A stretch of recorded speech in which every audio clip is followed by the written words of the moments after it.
Page চালাইতেছেন ভালো কথা, কিন্তু পেজের যে নিয়ম নীতি রুলস গুলো আছে সেগুলো না মেনেই আপনারা কিন্তু কাজ করতেছেন। আবার অনেকেই হতাশায় ভুগতেছেন যে আমি 2 থেকে 3 বছর ধরে কাজ করতেছি কিন্তু কোনোভাবে আমার পেজটাকে গ্রো করাতে পারছি না। মানে এক একজনের এক এক রকমের হতাশা। তো কি কি ক্রাইটেরিয়া মানলে ফেসবুকে খুব দ্রুত সফলতা আনা যায়, সেই সাথে পেজটাকে গ্রো করানো যায়, প্রতিটা ভিডিওতে ভিউজ আনা যায়, আজকে এই সব বিষয় নিয়েই কথা বলবো। ভিডিওটা একদমই স্কিপ করবেন না, পুরো ভিডিওটাই দেখবেন। আই হোপ আপনাদের তো উপকারে আসবেই, সেই সাথে আপনারা অনেক কিছু শিখতে পারবেন, জানতে তো অবশ্যই পারবেন। দেখেন, আমার প্রতিটা ভিডিওতেই কিন্তু আমি প্রথমেই বলে থাকি যে আমার ভিডিও যারা দেখে সেই ভিডিওগুলো কিন্তু শিক্ষণীয় ভিডিও, কারণ এই ধরনের ভিডিওর মধ্যে কিন্তু আমার থাকে হচ্ছে অনেক টিপস এন্ড ট্রিক্স, যে ভিডিওগুলো দেখলে মানুষের কাজ করার আগ্রহ দ্বিগুণ বেড়ে যায়। So hello everyone, welcome back to my Facebook page Mukta's blogs. কেমন আছেন আপনারা সবাই? আশা করতেছি সবাই অনেক অনেক বেশি ভালো আছেন। ফেসবুক কিন্তু প্রতিনিয়তই আপডেট হচ্ছে, সেই সাথে যদি আমরাও নিজেদেরকে আপডেট করি, ইভেন আমাদের ভিডিওর যে কোয়ালিটি গুলো, এগুলো যদি ফেসবুকের সাথে মিল রেখে আমাদের কোয়ালিটি গুলো আরো ভালো করতে পারি, তো সেক্ষেত্রে কিন্তু আমাদের পেজটা গ্রো করবে, সেই সাথে প্রতিটা ভিডিওতে কিন্তু রিচ আসে। তো এই জিনিসগুলো কোথায় থেকে আসে, কি কি ক্রাইটেরিয়া মানলে এই জিনিসগুলো আপনারা ভরপুর পাবেন, এই বিষয় নিয়ে চলুন একটু আলোচনা করি। দেখেন, অনেকে আমাকে জিজ্ঞেস করে যে দিদি তুমি তো খুব দ্রুত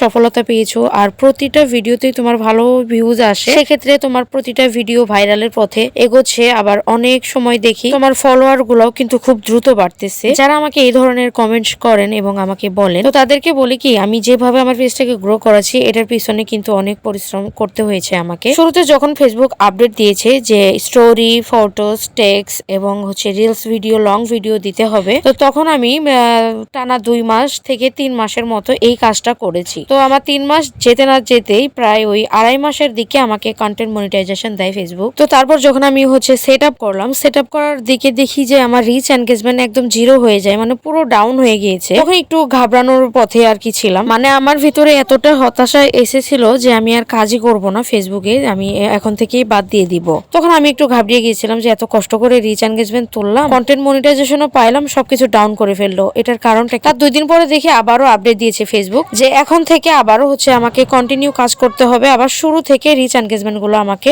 গেইন করতে হবে, সেটা যে কোনো মূল্যেই হোক না কেন, সেটা হচ্ছে আমার অ্যাক্টিভিটির উপর ভিত্তি করে। তো তখন থেকে আমি আবার কন্টিনিউ কাজ শুরু করলাম। তো একটা দিনও কিন্তু আমি ভিডিও আপলোড দেওয়া স্কিপ করি না। আমি যদি বাইরেও থাকি তো আমার ভিডিও কিন্তু শিডিউল করা থাকে, টাইম মেনটেন করে আমি সেই ভিডিওগুলো কিন্তু শিডিউল পোস্ট করে রাখি, যে আমি যদি একদিন ভিডিও আপলোড না দিই তাহলে আমার রিচ এনগেজমেন্ট ডাউন হয়ে যাবে। ড্যাশবোর্ড যত সবুজ রাখা যায় পেজ কিন্তু ততই গ্রো করে। তো যারা আমাকে বলেন যে দিদি আমাদের পেজের কোনো সমস্যা আছে কিনা একটু দেখে দাও যে কেন ভিউজ হয় না, এই যে আমি একটু আগে বললাম আমি ফেসবুকের যা যা ক্রাইটেরিয়া মেনে আমার পেজটাকে গ্রো করেছি, একটু আগে যেটা বললাম, আপনারা এই কাজগুলোই করুন, বেশি না, টানা 1 মাস করে দেখুন, আপনারা নিজেদের পেজের পরিবর্তন আপনারা নিজেরাই দেখতে পাবেন। তবে এই 1 মাসের মধ্যে একটা দিনও কিন্তু ভিডিও আপলোড দেওয়া স্কিপ করবেন না। তাহলে আজকের মতো আমি বিদায় নিচ্ছি, দেখা হবে পরবর্তী ভিডিওতে। সবাই ভালো থাকবেন। Thanks for watching.